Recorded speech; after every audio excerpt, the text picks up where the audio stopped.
നമ്മുടെ ഗുരുനാഥൻ പറയുമായിരുന്നു, എനിക്ക് മാത്രം എന്താ ഇങ്ങനൊരു ജീവിതം, ഇതെന്ത് ജീവിതം, മടുത്തു ജീവിതം, മതിയായി ജീവിതം. ഈ മതിയായി എന്ന തോന്നൽ വരുമ്പോഴാണ് നമ്മളെല്ലാവരും ആത്മഹത്യയിലേക്ക് പോകുന്നത്. നിങ്ങളറിയുക, നമ്മൾ എവിടെ എങ്ങനെ ജനിച്ചു എന്നത് നമ്മുടെ തെറ്റല്ല.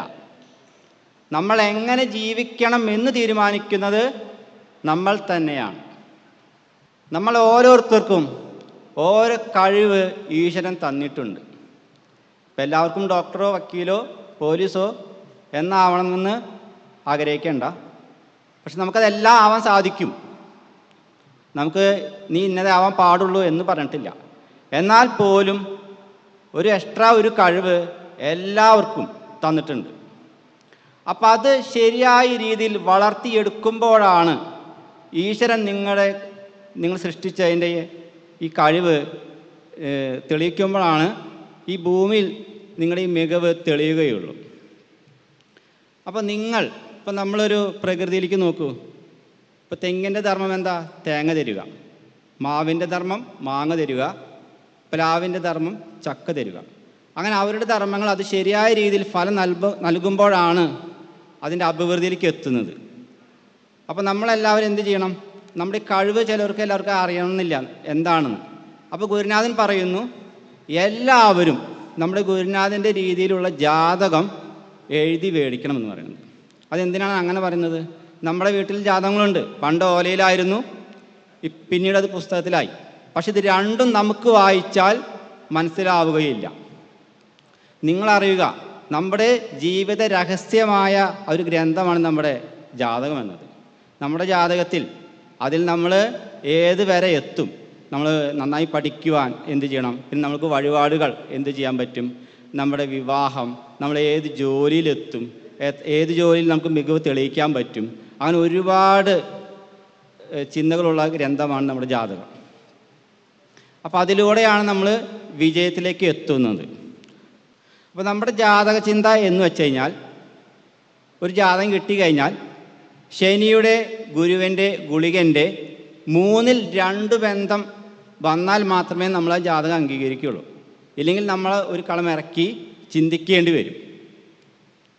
അപ്പോൾ 32 വയസ്സ് വരെ ലഗ്നാലും 32 വയസ്സിന് മുകളിൽ 48 വയസ്സ് വരെ ചന്ദ്രാലും 48 വയസ്സിന് മുകളിൽ കാൽ ചിന്തനം, മേടച്ചിങ്ങധനു എന്നൊരു റയർ മെത്തേഡിലേക്ക് നമ്മുടെ ചിന്തകൾ മാറിപ്പോകും. അപ്പോൾ ഒരുപാട് വ്യത്യസ്തകൾ നിറഞ്ഞതാണ് നമ്മുടെ ഗുരുനാഥൻ്റെ ഈ ജാതകം. അതുകൊണ്ടാണ് നിർബന്ധമായും എല്ലാവരും ഈ ജാതകം എഴുതി മേടിക്കണമെന്ന് പറയാനുള്ള കാരണം. അതിലൂടെ തന്നെ നമ്മുടെ ജീവിതം നമുക്ക് മുന്നോട്ട് നയിച്ച് പോകാൻ സാധിക്കും. നമ്മളിപ്പോൾ എപ്പോഴും വളരെ കഷ്ടതയിലൂടെയാണ് കടന്നു പോകുന്നത്. ഇന്ന് ശരിയാവും, നാളെ ശരിയാവും, മറ്റന്നാൾ ശരിയാവും, ഇങ്ങനെ കേൾക്കാൻ തുടങ്ങിയിട്ട് ഒരുപാടായി. അവസാനമായി ഒന്ന് കാണാൻ പോയി കഴിഞ്ഞാൽ ആ ആളെ പിന്നെ ഭൂമിയിലോട്ട് കാണൂല. അപ്പോൾ നിങ്ങളറിയുക, മനുഷ്യനെ സഹായിക്കുന്നതിന് ചില പരിമിതികളൊക്കെയുണ്ട്. എന്നാൽ ഈശ്വരനാകട്ടെ അങ്ങനെ ഒരു പരിധിയില്ല. നമുക്ക് ന്യായമായ ആവശ്യങ്ങൾ നിറവേറ്റി തന്നുകൊണ്ടിരിക്കും. അതുകൊണ്ടാണ് ഗുരുനാഥൻ നിർബന്ധമായും എല്ലാ മാസത്തിലും നിങ്ങൾ തിരുവേരമംഗലത്ത് വരണമെന്ന് പറയുന്നത്. നിർബന്ധമായും പറയുന്നുണ്ട്. അതെന്തിനാണെന്ന് വെച്ച് കഴിഞ്ഞാൽ, ദേവൻ്റെ ഒരു ദിവസം എന്നത് നമുക്കൊരു മാസമാണ്. കാരണം അത് സൗരക്കണക്കിലാണ് പോവുക. അപ്പോൾ എൻ്റെ തിരുവേരമംഗലത്തപ്പ എന്ന് വിളിക്കുമ്പോൾ ഈ ദേവൻ്റെ ആഗ്രഹം നമ്മളൊക്കെ ഒരു മക്കളെ പോലെ ആയിരിക്കും. അപ്പോൾ എൻ്റെ എല്ലാ മക്കളും എൻ്റെ അടുത്ത് വരട്ടെ, ന്യായമായ ആവശ്യങ്ങൾ പറയട്ടെ, അതൊക്കെ ഞാൻ സാധിച്ചു കൊടുത്തോളാം എന്നുള്ളൊരു കണക്കിലേക്ക് വരുമ്പോഴാണ്. അതുകൊണ്ടാണ് ഗുരുനാഥൻ എല്ലാ മാസവും നിങ്ങൾ നിർബന്ധമായും ക്ഷേത്രത്തിൽ വരണമെന്ന് പറയാനുള്ള കാരണം. നിങ്ങൾക്കിപ്പോൾ തോന്നാം, എന്താണ് മറ്റു ക്ഷേത്രങ്ങളിൽ നിന്ന് ഈ ക്ഷേത്രത്തിന് ഇത്ര വ്യത്യാസമെന്നത്? നമുക്കിവിടെ ഒരുപാട് വ്യത്യാസമുണ്ട്. എന്തെന്നാൽ നമുക്കിവിടെ ക്ഷേത്രം നിങ്ങൾ ശ്രദ്ധിച്ചു നോക്കൂ, നമുക്ക് ഷർട്ട് ഊരണ്ട, ഇവിടെ മണിയടിയില്ല, ദേവൻ്റെ മുന്നിൽ നേരെ നിന്ന് തൊഴണം, നമുക്ക് നിവേദ്യം കൊടുക്കുന്ന സമയങ്ങളിലൊന്നും നട അടയ്ക്കുകയില്ല, മഹാദേവനെ പൂർണ്ണ പ്രതിഷ്ഠം വയ്ക്കാം. ഇങ്ങനെ ഒരുപാട് വ്യത്യസ്തകൾ നിറഞ്ഞൊരു ക്ഷേത്രമാണ്. ഇതെന്താ? മഹാ അത്ഭുത ക്ഷേത്രങ്ങൾ എന്നാണ് പറയുക. അത്ഭുതം. എന്താണ് അത്ഭുതം? ഇപ്പം നമ്മുടെ ഒരു കാലൊടിഞ്ഞു, ഇവിടെ വന്ന് പ്രാർത്ഥിച്ചപ്പോൾ എൻ്റെ എല്ലാ ജോയിൻറ്റ് ശരിയായി, ഞാൻ പിറ്റേ ദിവസം പണിക്ക് പോകുന്നു. അങ്ങനത്തെ അത്ഭുത കഥകളല്ല, അങ്ങനെ ഒരിക്കലും സംഭവിക്കുകയില്ല. നമുക്ക് കണ്ണിൽ കാണുന്ന അത്ഭുതങ്ങൾ നടന്നുകൊണ്ടിരിക്കുകയാണ്. അത് അതിന് ഒരുപാട് അനുഭവ കഥകൾ ഇവിടെ സാക്ഷ്യമായിട്ട് വീഡിയോയിലൂടെ പോയിട്ടുണ്ട്, നിങ്ങൾക്ക് എല്ലാവർക്കും അറിയാം. അപ്പോൾ എന്താണ് ഒരു അത്ഭുതം? എന്നുള്ളൊരു അനുഭവ കഥ പറയുകയാണ്. ഇപ്പം നമ്മുടെ അടുത്ത് ഒരാൾ നോക്കാൻ വന്നിട്ട്, ഒരു ചേച്ചിയായിരുന്നു നോക്കാൻ വന്നിട്ടുണ്ടായിരുന്നത്. അപ്പോൾ ആ ചേച്ചിയുടെ ഭർത്താവിൻ്റെ അനിയൻ്റെ കുട്ടിക്ക് അസുഖം ബാധിച്ചു, ക്യാൻസറാണ്. ആ കുട്ടിക്ക് 10-11 വയസ്സായിട്ടുള്ള. അപ്പോൾ ആ ഫാമിലി ഒന്നും നമ്മുടെ അടുത്ത് വന്നിട്ടുണ്ടായിരുന്നില്ല. അവർക്ക് ക്ഷേത്രങ്ങൾ അറിയാമെന്ന് മാത്രമേ ഉള്ളൂ, പക്ഷെ അവർ ക്ഷേത്ര ദർശനം നടത്തിയിട്ടുമില്ല. പക്ഷെ ക്യാൻസർ ആയപ്പോൾ ഈ ചേച്ചി പറഞ്ഞു, ഒന്ന് ഇങ്ങനെ ജോത്സ്യൻ്റെ അടുത്തേക്ക് പോവാം, നമുക്കൊന്ന് ശരിയാക്കിയെടുക്കാം, ഇവിടെ ശരിയാവും എന്ന് പറഞ്ഞു. അങ്ങനെ ഈ ചേച്ചി തന്നെ, ഞാൻ പറഞ്ഞു അത് രാശി വെച്ചാൽ മാത്രമേ നമുക്കത് എന്താണ് ഈ ക്യാൻസർ വരാനുള്ള കാരണം നമുക്ക് കണ്ടെത്താൻ സാധിക്കുകയുള്ളൂ എന്ന് പറഞ്ഞ് രാശി വെച്ചപ്പോൾ എനിക്ക് കാരണം പിടികിട്ടി. അപ്പോൾ ഈ കാരണത്തിൻ്റെ എന്ത് ചെയ്തു, ഇനി വഴിപാട് കൂടെ നമുക്ക് തിരിച്ചു പിടിക്കാൻ പറ്റില്ല. കാരണം ഇതൊരു മരണഘട്ടമാണ്. നമുക്ക് മരണം മാറ്റാൻ പറ്റില്ല, പക്ഷെ മരണഘട്ടം നമുക്ക് മാറ്റാൻ പറ്റും. കാരണം അവരുടെ ജീവിതം ഒരു മരണഘട്ടത്തിൻ്റെലേക്ക് പോകുന്ന ഒരു അവസ്ഥയിലൂടെ പോയ കാരണം ഞാൻ പറഞ്ഞു, എന്ത് ചെയ്യാം, നമുക്ക് വഴിപാടല്ല വേണ്ടത്, ഇവരെ കൂട്ടി നമുക്കിത് മാറ്റി കൊടുക്കാം. ഇവരെ കൂട്ടി നമുക്ക് ഹോമം ചെയ്യണം. ഞാൻ ആ വഴിപാടെല്ലാം എഴുതി കൊടുത്തു, ഇന്ന സ്ഥലത്തേക്കൊക്കെ ഹോമം ചെയ്യണം. അതിനുശേഷം ആവാഹനം, അങ്ങനെയാണ് പറഞ്ഞത്. അല്ലെങ്കിൽ ഞാൻ സാധാരണ ആവാഹനം ചെയ്യാനാണ് പറയാം. ഇത് ഹോമം ചെയ്തതിന് ശേഷം മതി ആവാഹനം. കാരണം ഇവർക്കൊരു ദൈവഭക്തി വരണം. എൻ്റെ തിരുവേരമ്പലത്തപ്പൻ ആരാണെന്ന് ഇവർക്ക് അറിയണം. അങ്ങനെ ഈ കുട്ടിയെ ഇപ്പോൾ ഡോക്ടർമാരൊക്കെ പറഞ്ഞു ഇത് ക്യാൻസറാണ്, ഇനി ടെസ്റ്റ് ഇല്ല, നമുക്ക് ടെസ്റ്റുകൾ ആരംഭിക്കാമെന്ന് പറഞ്ഞു. അങ്ങനെ നട്ടലിൽ നിന്ന് കുത്തി ടെസ്റ്റ് ബയോപ്സിക്ക് അവിടെ നിന്നൊക്കെ രക്തം ടെസ്റ്റ് ചെയ്യലും എല്ലാം എടുത്ത് ബയോപ്സിക്ക് അയച്ചു. അപ്പോൾ അതിൻ്റെ ഇടയ്ക്ക് തന്നെ ഇവർ പോയിട്ട് ഹോമം ചെയ്തു. ഹോമം കഴിഞ്ഞ് റിസൾട്ട് വന്നപ്പോഴാണ് അത്ഭുതം. റിസൾട്ടിൽ ക്യാൻസർ എന്ന് പറയുന്ന അസുഖമില്ല. അതാണ് അത്ഭുതം. അപ്പോൾ മരണതുല്യമായ ഒരു അവസ്ഥയിൽ നിന്നാണ് ഇവരെ കരകയറ്റിയിരിക്കുന്നത്. ഇപ്പോൾ ഡോക്ടർമാരെ തന്നെ ആകെ പേടിച്ചു പോയി. ഇത്രയും ക്യാൻസർ എന്ന് പറഞ്ഞ സാധനം എന്താണ് ഇപ്പോൾ ഇങ്ങനെ സംഭവിച്ചാൽ അവർക്ക് അറിയുന്നില്ല. പക്ഷേ വീട്ടുകാർക്ക് മനസ്സിലായി ഇവിടെ അത്ഭുതം സംഭവിച്ചിരിക്കുന്നു. അങ്ങനെ ഡോക്ടർമാർ പറഞ്ഞു, അയ്യോ എന്നാൽ മെയിൻ ഡോക്ടറോട് ഒന്ന് വന്ന് വരട്ടെ, ചെക്ക് ചെയ്യട്ടെ, എന്നിട്ട് നമുക്ക് തീരുമാനിക്കാം നമുക്ക് പറഞ്ഞു. അങ്ങനെ മെയിൻ ഡോക്ടർ വന്നു. ആൾ പറഞ്ഞു, നിങ്ങൾ ഒരു പേടിയും പേടിക്കേണ്ട, തലയിൽ മുഴയുണ്ട്, പക്ഷേ ക്യാൻസറിൻ്റെ ഒരു ബുദ്ധിമുട്ടും അതിൽ കാണിക്കുന്നില്ല എന്ന് പറഞ്ഞു. അപ്പോൾ അവർക്ക് ജീവൻ തിരിച്ചു കിട്ടിയ പോലെ. പക്ഷേ മുഴയുണ്ടല്ലോ എപ്പോഴും. അപ്പോൾ ഡോക്ടർ പറഞ്ഞു, ഈ മുഴ നമുക്ക് എന്ത് ചെയ്യാം, ഒരു 5 ദിവസത്തെ ഇഞ്ചക്ഷൻ അടിച്ചുകൊണ്ട് നമുക്ക് അതിന് ചുരുക്കാൻ പറ്റുമോ നോക്കാം, ഇല്ലെങ്കിൽ അടുത്ത നടപടി തീരുമാനിക്കുന്നതാണ്. അപ്പോഴേക്കും ഇവർക്ക് ആവാഹന പൂജയ്ക്കുള്ള ഡേറ്റ് കിട്ടി. ആവാഹന പൂജ കഴിഞ്ഞു. അതിനുശേഷം വീണ്ടും ഈ 5 ദിവസം കഴിഞ്ഞ് വീണ്ടും സ്കാൻ ചെയ്ത് റിസൾട്ട് നോക്കിയപ്പോൾ എന്താ, ഒരു ചെറിയ രീതിയിൽ, സാധാരണ ഡോക്ടർ പറഞ്ഞു ചെറിയ രീതിയിലെ കുറവുള്ളൂ, നമുക്കിനി മെയിൻ ഡോക്ടർ വരട്ടേന്ന് പറഞ്ഞു. ചെറിയ രീതിയിലെ കുറവുള്ളതെന്ന് പറഞ്ഞപ്പോൾ ഇവർക്ക് വീണ്ടും പേടി. കാരണം നമുക്കത് ഓപ്പറേഷൻ ചെയ്യണം, തലവെട്ടി പൊട്ടിച്ച് ഓപ്പറേഷൻ ചെയ്യാൻ വീണ്ടും ബുദ്ധിമുട്ടണല്ലേ. അപ്പോൾ ഇവർക്കും വീണ്ടും പേടി കയറി.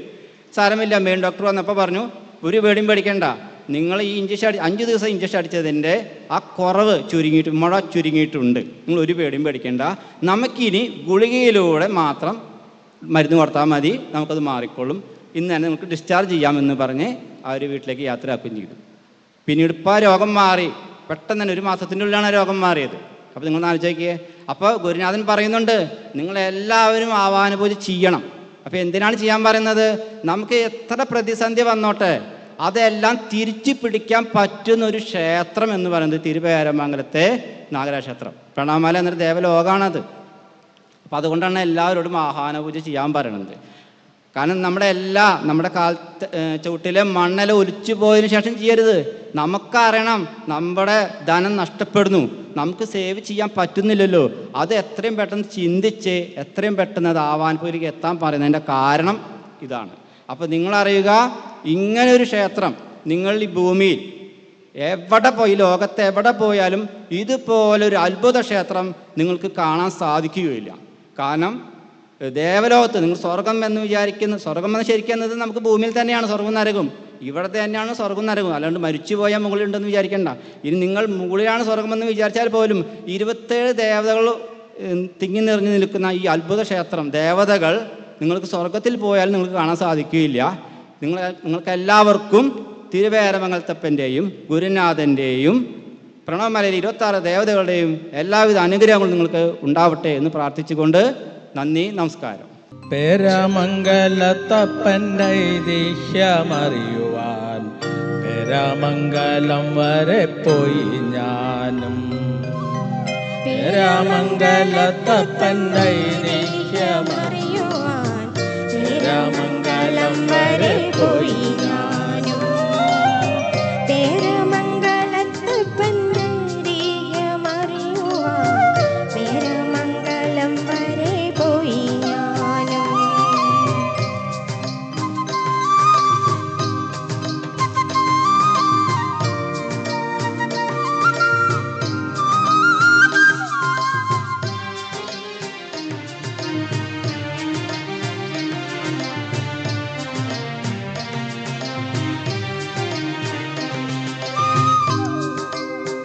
കന്നാരം വിളയുന്ന നാട്ടിൽ അത്യുഷ്ണം നിറയുന്ന നാട്ടിൽ ആത്മീയമില്ലാത്ത നാട്ടിൽ വിപ്ലവം നിറയുന്ന നാട്ടിൽ പേരാമംഗലത്തപ്പൻ ഐതിഹ്യമറിയുവാൻ പേരാമംഗലം വരെ പോയി ഞാനും. പേരാമംഗലത്തപ്പൻ ഐതിഹ്യമറിയുവാൻ പേരാമംഗലം വരെ പോയി ഞാനും.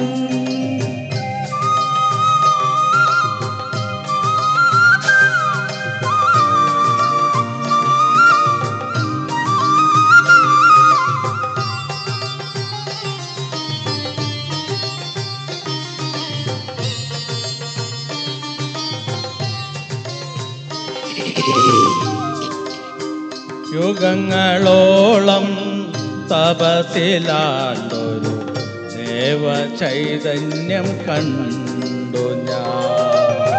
യുഗങ്ങളോളം തപസിലാണ്ടൊരു ദേവചൈതന്യം കണ്ടു ഞാൻ. ജഗത്കാരോ പുത്രനായി പിറന്നോരുണ്ണി പ്രഥമ പുത്രനായി പിറന്നോരുണ്ണി. ജഗത്കാരോ പുത്രനായി പിറന്നോരുണ്ണി പ്രഥമ പുത്രനായി പിറന്നോരുണ്ണി.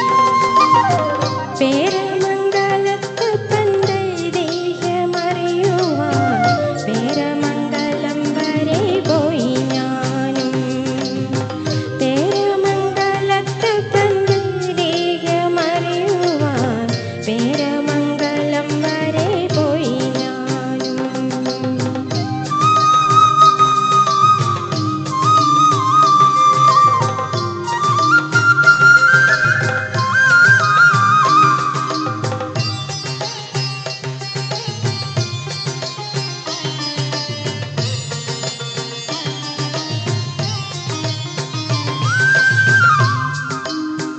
കദ്രുവിൻ പുത്രനായി പിറന്നോരുണ്ണി സോദര സ്നേഹം നിറഞ്ഞോരുണ്ണി. കദ്രുവിൻ പുത്രനായി പിറന്നോരുണ്ണി സോദര സ്നേഹം നിറഞ്ഞോരുണ്ണി. ആദിശേഷനോ വാസുകിയോ ആരാണെന്നറിയാത്ത പൊന്നുണ്ണി. ആദിശേഷനോ വാസുകിയോ ആരാണെന്നറിയാത്ത പൊന്നുണ്ണി. പേരാമംഗലത്തപ്പൻ ഐതിഹ്യമറിയുവാൻ പേരാമംഗലം വരെ പോയി ഞാനും. പേരാമംഗലത്തപ്പൻ ഐതിഹ്യമറിയുവാൻ പേരാമംഗലം വരെ പോയി ഞാനും.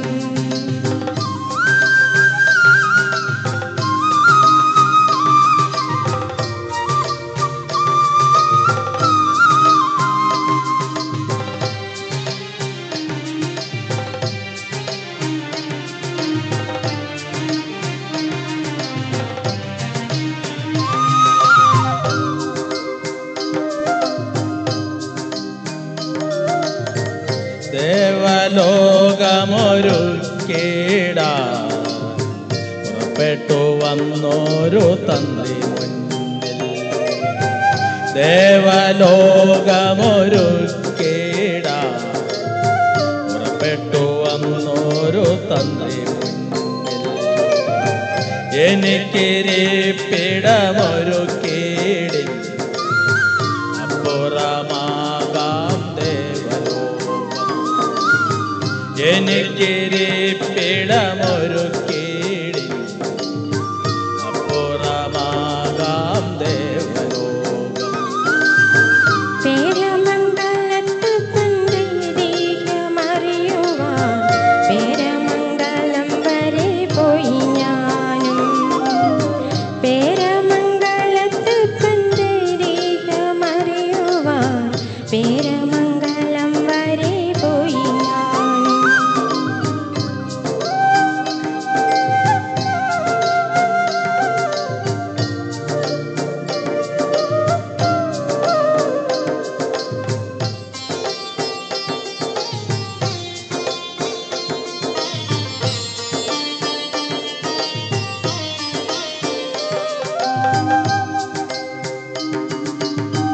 ഭഗവാന്റെ ഇംഗിതം അറിഞ്ഞ തന്ത്രി തൽക്കാലത്തേക്കൊരു സ്ഥാനം നൽകി. ഭഗവാന്റെ ഇംഗിതം അറിഞ്ഞ തന്ത്രി തൽക്കാലത്തേക്കൊരു സ്ഥാനം നൽകി. ആഞ്ഞിലിൽ ചോട്ടിലിരുന്ന ദേവൻ അനുഗ്രഹവർഷം ചൊരിഞ്ഞു. ആഞ്ഞിലിൽ ചോട്ടിലിരുന്ന ദേവൻ അനുഗ്രഹവർഷം ചൊരിഞ്ഞു. പേരമംഗലത്ത് പന്തൈരീകമറിയുവാൻ പേരമംഗലം വരെ പോയി ഞാനും. പേരമംഗലത്ത് പന്തൈരീകമറിയുവാൻ പേരമംഗലം വരെ പോയി ഞാനും.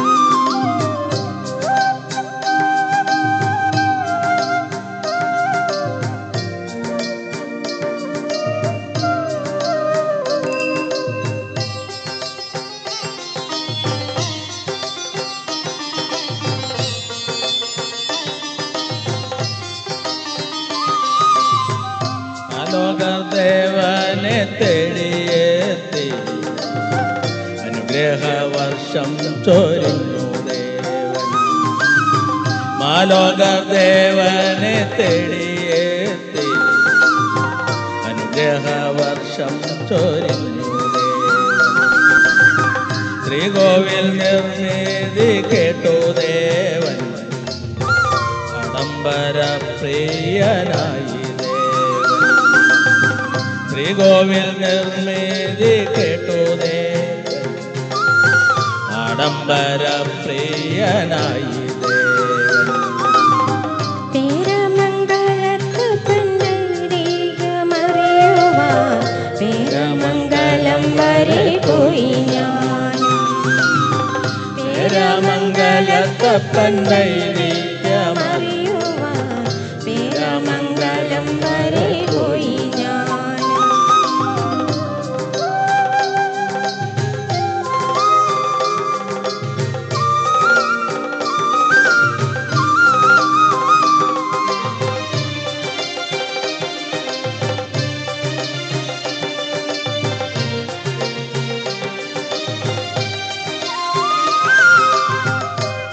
വിളിപ്പുറമെത്തുന്ന ദേവദേവൻ നാഗാദിദേവാദിദേവദേവൻ.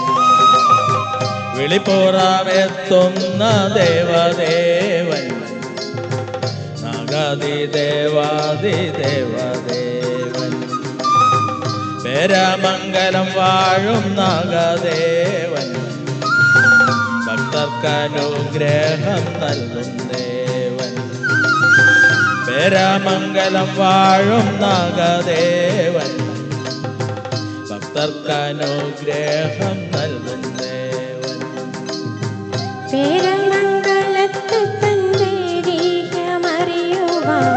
പേരമംഗലം വരെ പോയി ഞാനും. പേരമംഗലത്ത് പന്തൈരീകമറിയുവാൻ പേരമംഗലം വരെ പോയി ഞാനും.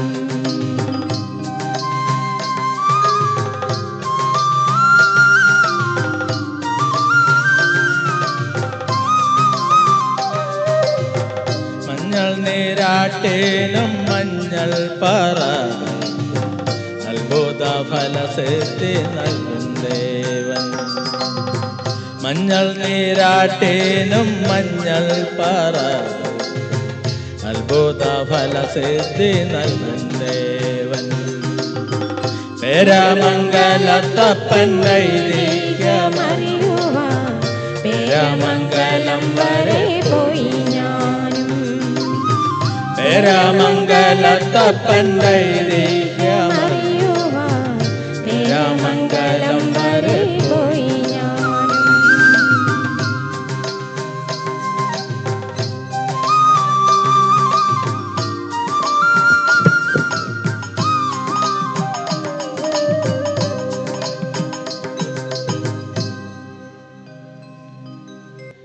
മായയിൽ മുങ്ങി മയങ്ങുന്ന ലോകത്തെ മയക്കത്തെ മാറ്റുവാൻ മയങ്ങുന്ന ദേവൻ. മയക്കത്തിൽ പോലും അനുഗ്രഹം നൽകും പേരമംഗലം വാഴും നാഗദേവതകൾ.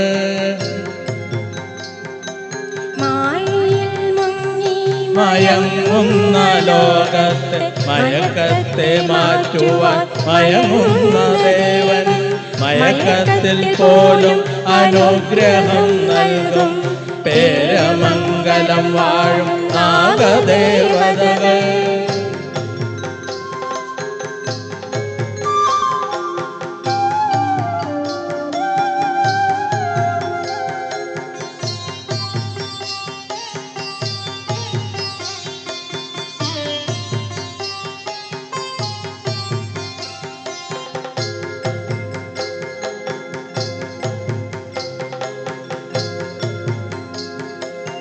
ധൂമനിവേദ്യവും ഹരിദ്രഹോമവും ഞാൻ നടത്തിടും നേരത്ത് എന്നിലേക്കണയും അനുഗ്രഹവർഷം ഏറ്റു ഞാനെന്നും എന്നുടെ ജീവിതം സമ്പുഷ്ടമാക്കും.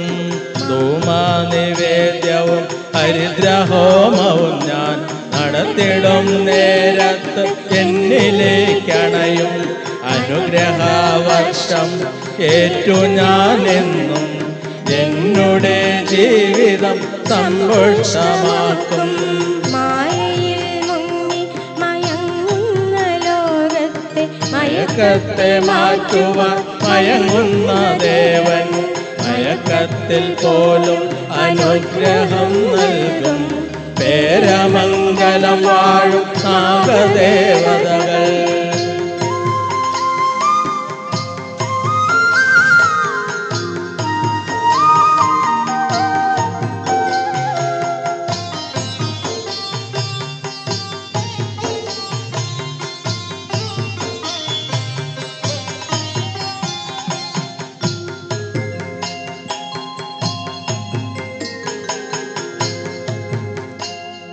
നിന്തിരു സന്നിധി വണങ്ങി നിന്നിടുവാൻ ഒരു യോഗം തരണേ നാഗാദിദേവാ. നിന്തിരു സന്നിധി വണങ്ങി നിന്നിടുവാൻ ഒരു യോഗം തരണേ നാഗാദിദേവാ. പുണ്യമാമല പ്രണവമാമല തന്നെ എത്തിടാൻ യോഗം തരണേ എൻ ദേവാ. പുണ്യമാമല പ്രണവമാമല തന്നെ എത്തിടാൻ യോഗം തരണേ എൻ ദേവാ.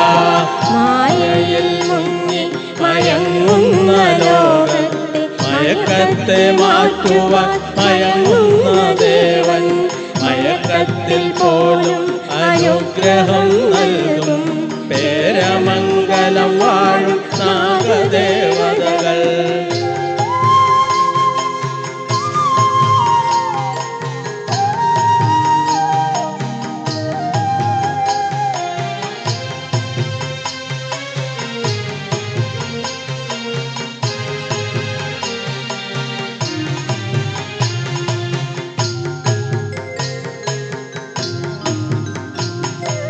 നിന്തിരു സന്നിധി എത്തിടും നേരത്ത് സത്യലോകത്ത് എത്തിയ പോലെ നിന്തിരു സന്നിധി എത്തിടും നേരത്ത് സത്യലോകത്ത് എത്തിയ പോലെ ജനങ്ങൾ തന്നജ്ഞത മുതലെടുത്തു ചിലർ ജാതി കളിച്ച് മുന്നോട്ടു പോകുന്നു.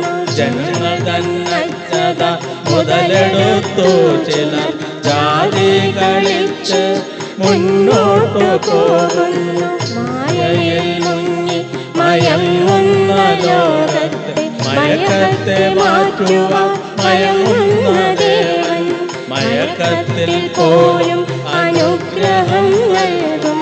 പേരമംഗലം വാഴും നാഗദേവതകൾ.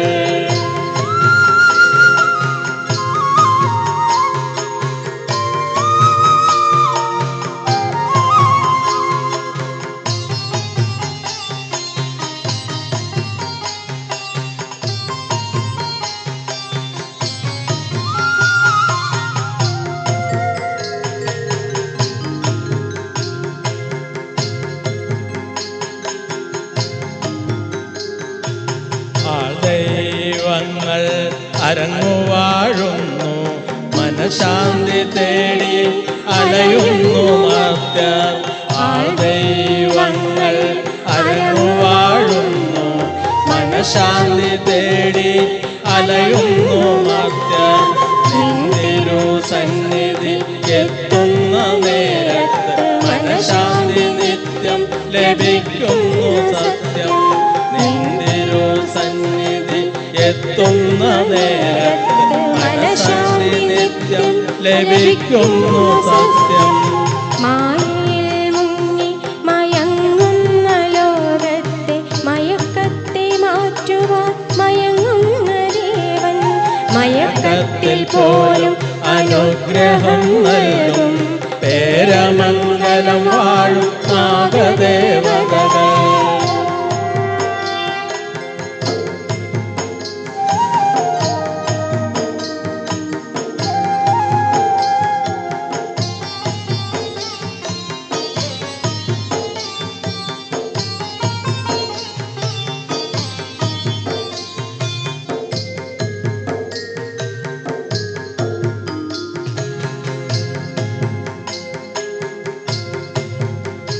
തേടുന്നതെന്തും ലഭിച്ചിടുമീ തിരു സന്നിധി കാണുവാൻ എത്തിടാം ഞങ്ങൾ. തേടുന്നതെന്തും ലഭിച്ചിടുമീ തിരു സന്നിധി കാണുവാൻ എത്തിടാം ഞങ്ങൾ. നിന്തിരു പേരിൽ നാണയമൊഴിഞ്ഞ് നിർവൃതി നുകരാം ഇനിയുള്ള കാലം. നിന്തിരു പേരിൽ നാണയമൊഴിഞ്ഞ് നിർവൃതി നുകരാം ഇനിയുള്ള കാലം. മായയിൽ മുങ്ങി മയങ്ങുന്ന ലോകത്തെ മയക്കത്തെ മാറ്റുവാൻ മയങ്ങുന്ന ദേവൻ മയക്കത്തിൽ പോലും അനുഗ്രഹം നൽകും. പേരമംഗലം വാഴും നാഗദേവതകൾ.